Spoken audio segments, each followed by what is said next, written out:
Brrr, manco tempo a fare, ma tocca l'impasto, che dice, grande picciotte. Ecco, lo giriamo, lo firriamo, poi lo spalliniamo.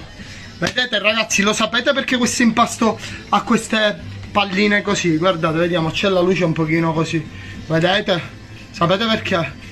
Manco io so, che minchia ne so. I bollettini. No, questo è un impasto di tipo 1. Farina di tipo 1, non usiamo la farina di tipo 0, che praticamente è zucchero booleano. Qua si usa solo impasto di tipo 1 e devo dire questa cosa io ci ho cagato la minchia tantissimo. Per avere costume posso mangiare la pizza tranquillamente, perché la pizza con la farina 00 e tutto il cibo fatto con la farina 00 picciotti fa schifo. Cosa? Respira. Minchia, così 25 kg di cuosto e caccia su.